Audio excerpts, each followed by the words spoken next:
तेज धूप में राहुल और अजय गांव के दिल से एक दूसरे के बगल में चलते हैं। उनकी हंसी संकरी गलियों में गूंजती है, जो साझा रहस्यों और कारनामों के वर्षों का प्रमाण है। वे जो भी कदम उठाते हैं, तालमेल में होते हैं, जो उनके अटूट बंधन को दर्शाता है। हर चुटकुले पर उनके चेहरे खिल उठते हैं। उनकी खुशी संक्रामक है। उनकी दोस्ती की गर्माहट हलचल भरे गांव में एक प्रकाश स्तंभ है, जो राहगीरों से मुस्कुराहटें खींचती है। राहुल और अजय मिलकर अपने परिचित गांव की पृष्ठभूमि में दोस्ती की एक तस्वीर बनाते हैं। राहुल और अजय घने जंगल के रास्ते पर निकलते हैं, क्योंकि सूरज की रोशनी घने पेड़ों से छनकर आती है। नम हवा भारी है, जो झाड़ियों में सरसराहट करने वाले अदृश्य जीवों की आवाजों से भरी है। अजय की बेचैनी स्पष्ट है, क्योंकि वह आगे बढ़ने के लिए संघर्ष कर रहा है। उसकी हरकतें एक बेचैन ऊर्जा को दर्शाती हैं। राहुल अजय की प्रतिस्पर्धी उत्तेजना के बीच स्थिर गति से कदम बढ़ाता है। उसकी चाल मापी और शांत है। जंगल में हर कदम उन्हें उनके काम के करीब लाता है। लकड़ी काटने का वजन आगे मंडरा रहा है। आगे का रास्ता मुड़ता और मुड़ता है, जो दो आकृतियों के बीच पनप रहे सूक्ष्म तनाव को दर्शाता है। घने चंदवा से धूप छनकर जंगल के फर्श पर चित्तीदार पैटर्न बनाती है। दो दोस्त, उनके चेहरे पसीने से चमक रहे थे, हरी भरी हरियाली के बीच सामंजस्य से काम करते हैं।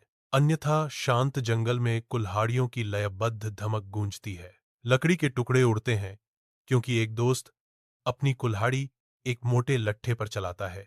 दूसरा दोस्त अपना माथा पोंछता है, आसपास की शांत सुंदरता की सराहना करने के लिए एक पल लेता है।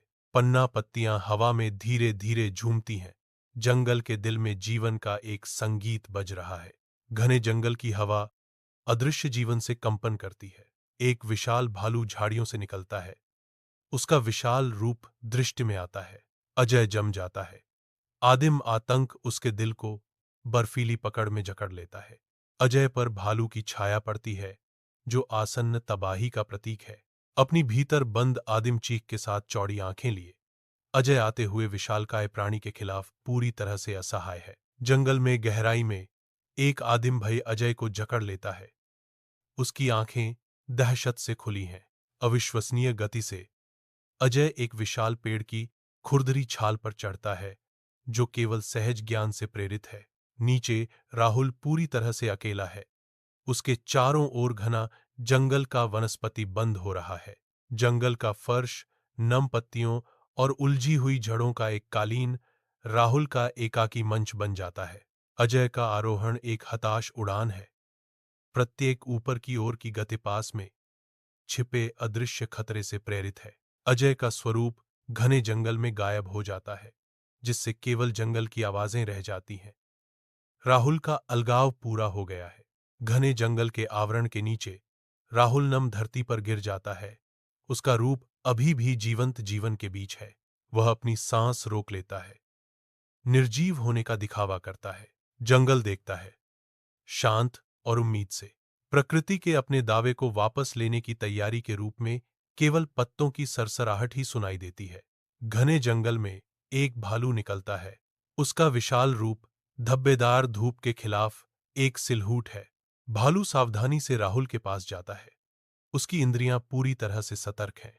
यह अपना सिर नीचा करता है, राहुल को सूंघता है, जीवन के किसी भी संकेत का परीक्षण करता है। संतुष्ट होकर कि राहुल कोई खतरा नहीं है, भालू मुड़ता है और पन्ना गहराई में वापस गायब हो जाता है। राहुल को पीछे छोड़ देता है। सूर्य की रोशनी घने चंदवा से होकर गुजरती है, क्योंकि अजय जंगल के पेड़ की ऊंचाइयों से उतरता है। अजय के चेहरे पर एक चौड़ी, चंचल मुस्कान फैल जाती है। उसकी आंखें राहुल पर टिकी हैं। नम हवा भारी है, जो जंगल की अदृश्य ध्वनियों से भरी है। क्योंकि अजय की प्रत्याशा बढ़ती है, वह रुकता है। जंगल की सिम्फनी थोड़ी धीमी हो जाती है, क्योंकि वह अपना चिढ़ाने वाला सवाल देने की तैयारी करता है। राहुल, तुम्हारे कान में भालू क्या कह रहा था? अजय ने पूछा, उसकी आवाज मजाक और वास्तविक जिज्ञासा के मिश्रण के साथ शांति को चीरती हुई। जंगल मंडराता है, हरा और छाया का दमघोंटू आलिंगन। हवा नम स्थिरता से भरी हुई है। राहुल अकेले खड़े हैं, जंगल की विशालता से बौने। प्रकृति की भव्यता के खिलाफ एकांत व्यक्ति। वह बोलता है, उसकी आवाज भारी हवा में गूंजती है, उसके लहजे में उकेरा गया एक सबक सीखा गया। भालू कह रहा था कि कभी भी उस पर भरोसा मत करो जो मुसीबत के समय में आपकी मदद नहीं करता। उनके शब्द हवा में लटके हुए हैं, जंगल की हरी भरी उदासीन सुंदरता के बीच एक स्पष्ट चेतावनी। राहुल और अजय एक घुमावदार जंगल के रास्ते से गुजरते हैं जो ऊंचे पेड़ों और घने पत्तों की विशालता से बौने हैं। वे दूर के गांव की ओर चलते हैं। एक समय का आसान सौहार्द अब एक स्पष्ट तनाव से बदल गया है। नम हवा भारी है जो उनके बीच पनप रहे अनकहे असामंजस्य को दर्शाती है। हर कदम दोस्ती की लय से नहीं बल्कि अनकहे रह गए शब्दों के भार से गूंजता है। राहुल गांव के दिल से भटकता है। उसकी अकेली आकृति हलचल भरे वातावरण के विपरीत है। उसकी भौहें गहरी सोच से तनी हुई हैं, जो आंतरिक अशांति का एक दृश्य संकेत है। विचारों में खोया हुआ वह एक महत्वपूर्ण प्रश्न से जूझ रहा है। मुझे कैसे पता चलेगा कि मेरे असली दोस्त कौन है? वह सोचता है। उसकी आवाज गांव की आवाजों की पृष्ठभूमि में मुश्किल से एक फुसफुसाहट है। सवाल हवा में लटकता है, अनुत्तरित, क्योंकि वह गांव से अपनी अकेली यात्रा जारी रखता है। अपने घर की शांत एकांत में राहुल अकेला बैठा है। उसके भीतर विचारों का तूफान उमड़ रहा है। उसका चेहरा, जो आमतौर पर उज्ज्वल होता है, अब गहरी चिंता से अंकित है। हर रेखा चिंता की एक कहानी कह रही है। वह घटित हो रही घटना के बारे में चिंतन में खोया हुआ है, जिसके निहितार्थ का भार उस पर पड़ रहा है। कमरा मंद रोशनी से जगमगा रहा है, लंबी छायाएं डाल रहा है जो उसकी विचारशील मनोदशा को बढ़ाती हैं। उसकी आंखों में गहरी बेचैनी झलकती है, जो उसके अंदर के उथल पुथल का संकेत देती है, क्योंकि वह स्थिति से जूझ रहा है। सूर्य सुनहरी रोशनी में शांत गांव को नहलाता है, जिससे उसके घरों के जीवंत रंग रोशन होते हैं। हरी भरी हरियाली गांव को घेरे हुए है, जो देहाती वास्तुकला के विपरीत है। राहुल का चेहरा चमक उठता है, क्योंकि वह एक नए दोस्त से मिलता है जो उसकी यात्रा में आशा की किरण है।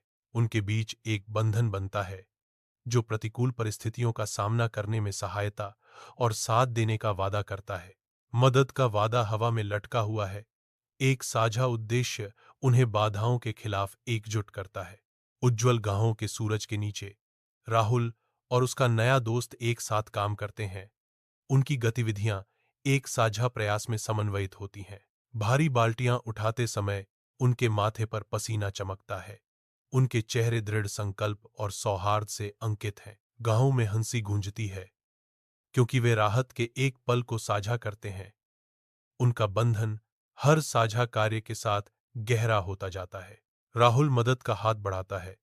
उसकी आंखों में सच्ची चिंता और दोस्ती झलकती है। साथ मिलकर वे सांसारिक को एकता और साझा उद्देश्य के प्रमाण में बदलते हैं, जो गांव की भावना का प्रतीक है। तेज धूप में गांव फैला हुआ है, जो सामने आ रहे नाटक का मूक गवाह है। अजय ने राहुल को अकेले खड़े देखा, जो जीवंत पृष्ठभूमि के खिलाफ एकाकीपन का प्रतीक था। अजय के चेहरे पर पछतावा गहरी लकीरें बनाता है, जो अफसोस और आंतरिक अशांति का एक दृश्यमान नक्शा है। दोष से प्रेरित अजय अपनी पहुंच शुरू करता है। हर कदम अनकही माफी के भार से भारी। उसकी आंखें राहुल पर टिकी हैं। उनकी गहराई में माफी की एक मौन गुहार अंकित है। उनके बीच की जगह सिकुड़ जाती है, जो टकराव के वादे और सुलह की उम्मीद से भरी है। गांव के विशाल आकाश के नीचे राहुल का चेहरा नरम पड़ जाता है। गुस्से की कठोर रेखाएं एक कोमल समझ में बदल जाती हैं। वह अजय को देखता है, एक विश्वासघाती नहीं, बल्कि तूफानों से जूझते हुए एक दोस्त को देखता है। उस पल एक गहरी अनुभूति होती है। सच्ची दोस्ती प्रतिकूल परिस्थितियों में बनती है। माफी की एक लहर उस पर छा जाती है, जो अतीत की कड़वाहट को मिटा देती है। हवा साफ हो जाती है। तनाव की जगह एक शांत स्वीकृति आ जाती है। जो बंधन बचा है उसे संजोने की एक मौन प्रतिज्ञा, एक छोटी अस्थाई मुस्कान दिखाई देती है।